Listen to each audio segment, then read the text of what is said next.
Hello and welcome. You're watching Business Today TV. I'm Sakshi Batra and this is Market Today, a show where we share with you all the latest updates of the stock markets, help you understand which way are the markets trending at in terms of the sectors, the stocks, the benchmark indices, and what's the right way for you to really approach the current markets. Also in terms of the stocks and news, the earnings that are coming about, how do you really approach some of the stocks that have already reported their earnings and are reacting to those earnings as well. We'll also be joined by an expert to help us with all of that. But first up, a quick check of the current market conditions. So 24 points up for the Sensex, 60,878, the current level.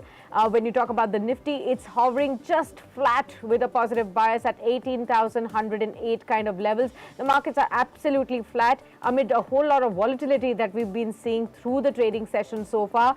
The mid cap and the small cap indices are still, sulking about 0.09, 0.08 odd percent. The mid cap and the small cap indices down in the red. In terms of the other sectors, when we see on the Nifty 50, you do have a mixed trend coming in there with the banks in fact in the green today. 0.8% of a rise is what you can see, and all the components, talk about financial services, the PSU banks, the private banks, all of them are supporting the market movement on the top. Apart from this, you also have the IT stocks that are doing well today and are in the green, but most of the other sectors are actually sulking today. Auto stocks are down in trade, slightly on the negative side. FMCG stocks down by half odd percent. Of course, the crack coming in from the HUL pack too.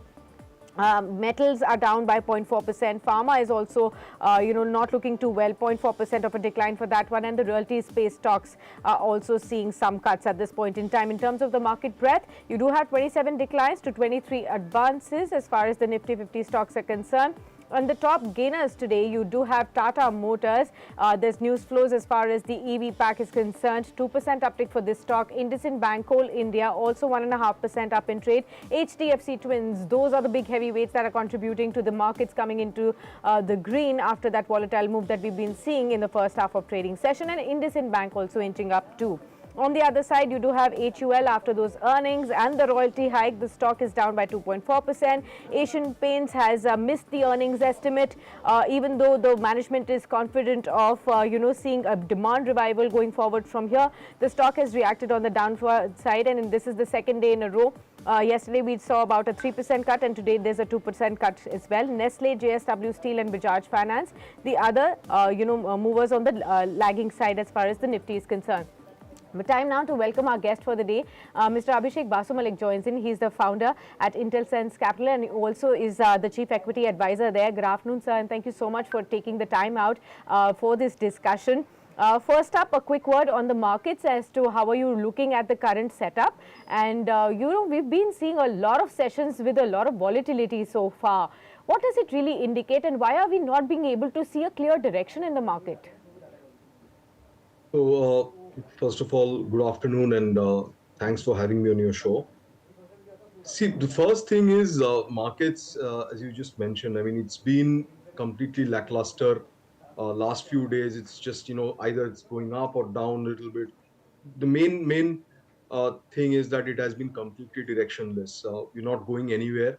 It's been a very narrow range in which the stocks are moving. So nothing too much to read into it.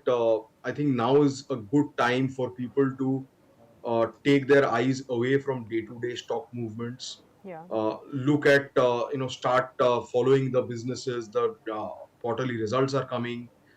So maybe it's a good time, and even the market is giving you an opportunity to start looking at, trying to pick stocks rather than, get pulled into the activity of the market. That's true.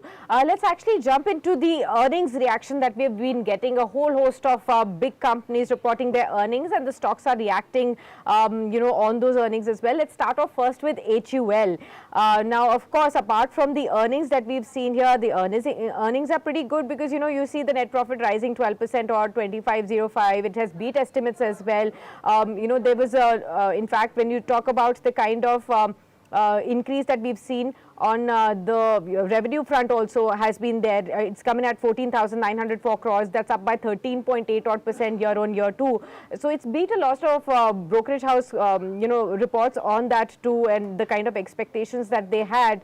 What is really overhang, what is kind of coming as an overhang is the royalty payment hike to Unilever by 80 basis points to 3.45% of the turnover. First up, could you just help us with two views? One, on the earnings front, how do you really see the fundamentals moving for the company? And two, how much of an overhang can this really have going forward? And what could this mean for the shareholders too? So, good points. Firstly, I think the importance of HUL from an earnings perspective is not only about what the company is doing, but to me at least, it gives a very good indication of how especially rural India is doing. Yeah. Because, this is one of the best proxies for us to understand how consumption is playing out in rural India. And if I go through the management commentary, I think what they're saying is that inflation is behind us, and also the problems or the issues that were there in terms of rural income distress, that is the worst probably is over in that part as well. So these two things are very important from a commentary perspective from HUL. Now coming to the royalty part, I think, see, this is something that we should be expecting.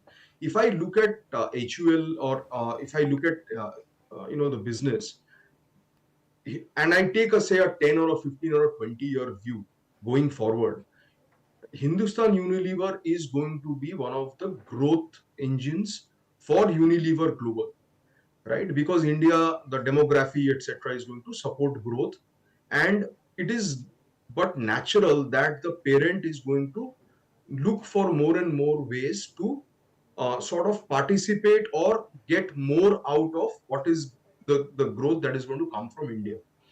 And that is going to happen more because in the next 1 to 3 years, both Europe and US is not looking very strong. So the earnings that they are going to forego from there, they have to make up somewhere else.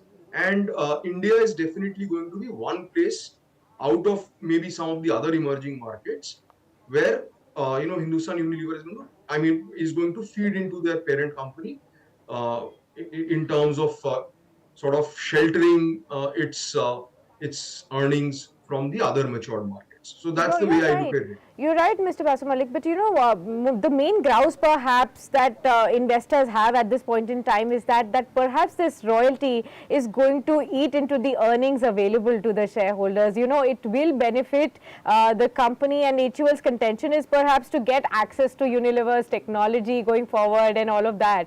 But for the shareholders' point of view, right, could this limit the upside? So again, let's look at it, slightly dispassionately. There is no technology per se here. I mean, there's no high technology that, Hindustan Unilever is getting from Unilever Global, right? Ultimately, they are making FMCG products that can be made by anybody else. What HUL has primarily are very, very strong brands, right?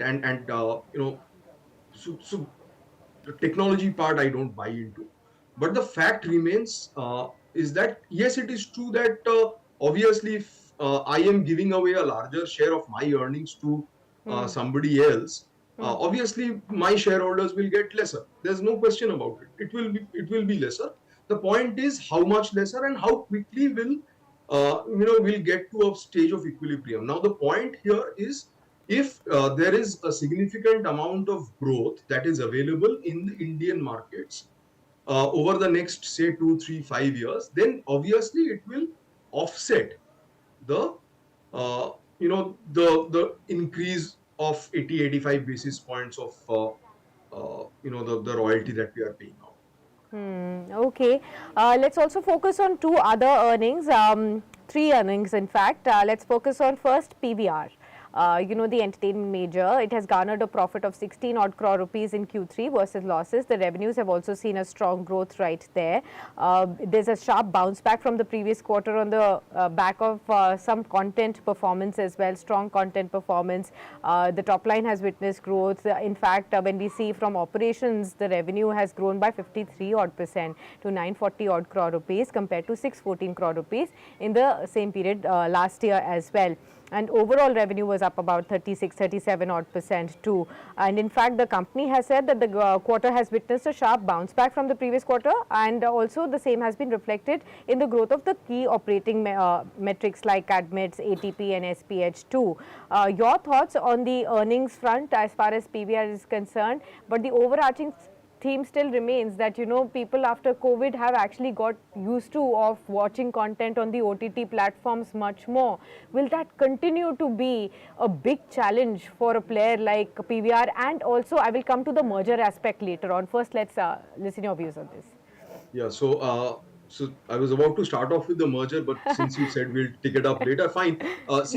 My personal view is we can for PVR or an Inox, uh, it's going to be slightly challenging because I think over the last 2.5 years, a lot of people have got used to OTT, and not only OTT. Now, what is also happening is you will see.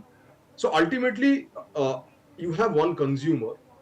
That person has limited amount of money and time, and you are competing with uh, say Instagram Reels, YouTube Shorts, you're competing with OTT, you're competing with so many things. So, and unless you get really great content, right? Unless you get really great movies, it's not going to be that easy for people.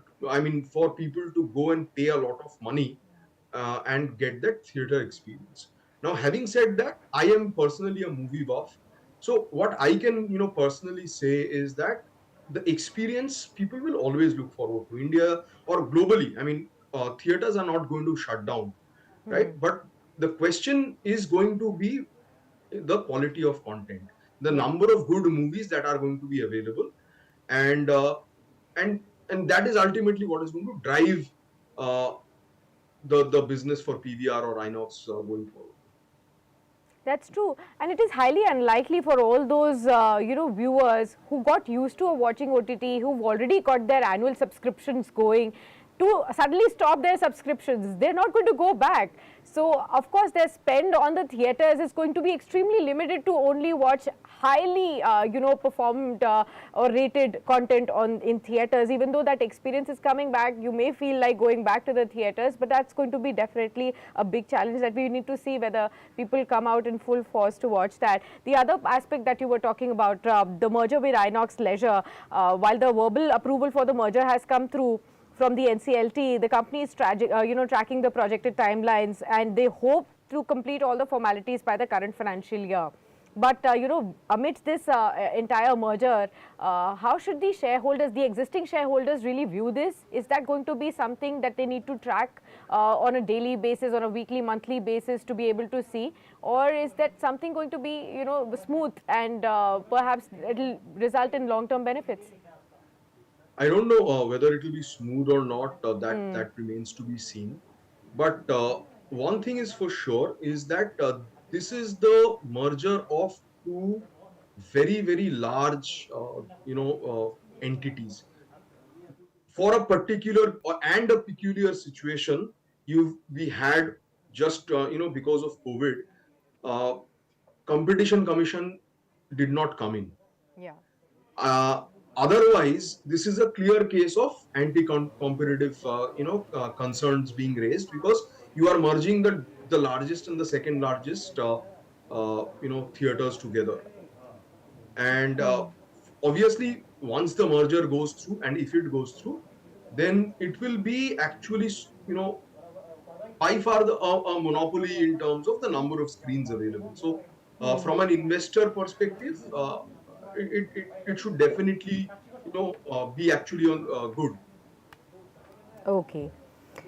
So let's talk about the IT major then. Koforge also released its Q3 earnings. The profit has risen on the back of some deal wins, better than expected 24% jump in the third quarter profit. The company has reported the outsourcing industry is riding on the orders from US and Europe, where the businesses have made an aggressive shift to cloud-based systems. And, that is something that has aided the kind of revenues that we've seen for the company. It has also de-risked the operating profile with a declining client concentration, while the attrition has also slipped about to 15.8%. So that's also an encouraging sign.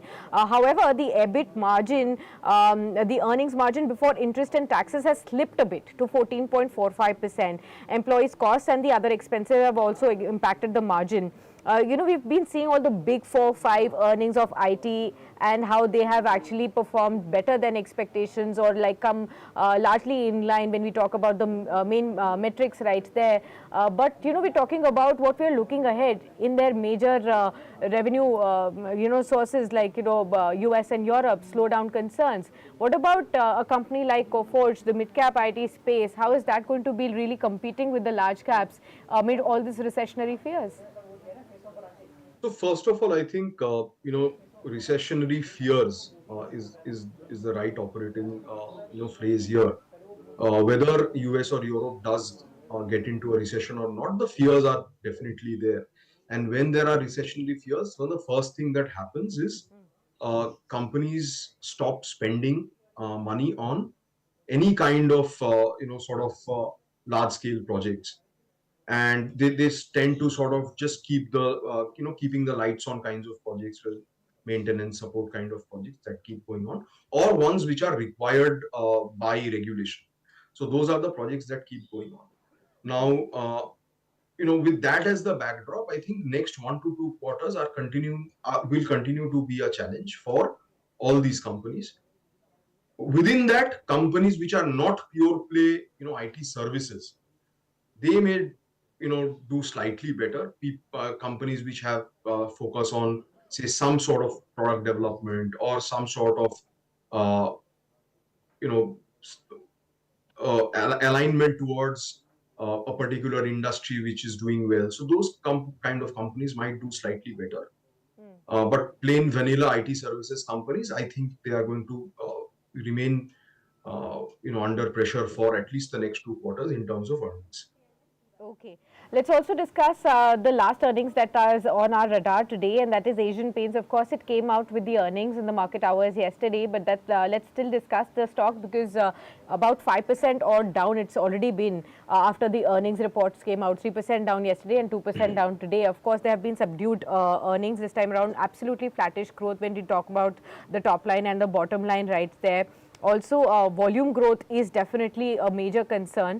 The management did speak to us exclusively and talk about how the extended monsoons and the high base really were the key areas which impacted the earnings this time around, and they've also called it an aberration of sorts in this quarter. And they do believe that the indications from the December month for the volume and the demand is actually picking up, which we will definitely get to know in the next quarter earnings too. But they've ruled out any more price hikes, but no clarity as of yet as far as the reduction of the prices is concerned. We've seen most of these paint majors continue with the price hikes from May to September.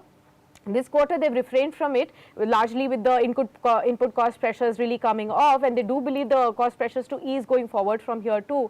But overall, Asian Paints, how do you really view? Most of the brokerage houses have actually cut their target prices as well. Global brokerage houses as well. Your own thoughts on Asian Paints, and do you really believe that the company's business palette needs to stand out for investors to really stay put in the stock now? Yeah, I mean, I've for a long time I've been very surprised with the stock price performance of Asian Paints, because honestly speaking, if I look at the earnings, the revenue growth, etc., for the last, say, 3, 5, 10 years, then none of it is something that is to write home about for Asian Paints. They've been growing ballpark 10-15% top line, bottom line for the last 8-10 years. But the stock price has just skyrocketed, and at one point in time, there's practically no correlation between the earnings and the stock price. I think somewhere sanity has to come in. Ultimately, it's a paints company. It's a company, and after you paint your house, you cannot distinguish it by a brand, right? I mean, nobody knows whether you've used Asian Paints or Berger or something else. So the branding, etc., is also not a very important factor from an end user perspective, and it's basically something that is sold as a narrative to the market. Now, uh, so honestly speaking, I would expect uh, once the growth sort of falters, I would expect the PE to derate, the stock to consolidate, maybe the stock to even come off for the next few quarters, maybe even a few years, or just go sideways for a few years. Okay, okay. We also have the exclusive, an excerpt from the exclusive chat I had earlier this morning with the top management managing director, Mr. Singhal, right here. So do listen into that conversation as well, and then we will discuss further on the earnings factor too. I think we expect further softening of prices in Q4 to that extent. However, as a trend, what we are seeing is the softening of prices is not uniform across the RMs. There are certain RMs which are crude derivatives in terms of what we see, where there is possibly a higher kind of a decrease which is happening there. But in terms of some of the raw materials like titanium dioxide, which is core to the industry, we have seen lesser decreases which are happening to that extent. And therefore, what we see is that currently, while the trend in terms of softening will continue, but overall, we need to kind of really assess the scenario across the RMs to arrive whether at this point of time we need to take any price correction going forward. Immediately, there are no price decreases which are getting announced to that extent. And I think we will decide in terms of what we need to do well into the quarter after really kind of taking into account all the kind of reductions which are happening. We must also remember that the environment still continues to be volatile, and we need to be kind of looking at a slightly more stable environment in terms of taking any other calls in terms of how we need to look at the pricing decisions as we go forward. But can we rule out the price hikes for now? Definitely, yes. All right, so you heard the top management of Asian Paints right there as well. Mr. Basu Malik, we've discussed for earnings and the reaction of the stocks as well. In terms of a buy, sell or hold out of Koforge, HUL, PVR and Asian Paints, which rating would you assign to which? I don't track or follow any of these in terms of giving a recommendation. But if I had to force myself to buy any one of these, probably I would go and buy Koforge. But Okay. But in general, I would not have a view on buying, selling any one of these four stocks. Okay, understood that. Well, thank you so much, Mr. Basu Malik, for speaking to us and sharing all the insights on these earnings factors. And we shall definitely continue to chat more about markets in the future calls too. Let's look at how the markets are trading at this point in time. Both the major indices, Sensex and the Nifty, have slipped into the red. 25 points gone there for the Sensex, 60,832. The Nifty hovering near 18,095, down about 12 odd points. Flat with the negative bias. There have been a lot of volatile moves right from the early morning trade. So we still don't have a clear direction of where the markets really end in today's trading action. We'll keep an eye out on the last 2.5 hours of trade to see if there are any more indications on that front. So do stay tuned on to with us on Business Today TV. Don't forget to subscribe to this channel and also stick with us via our other social media platforms, Facebook, Twitter, LinkedIn and Instagram. Many thanks.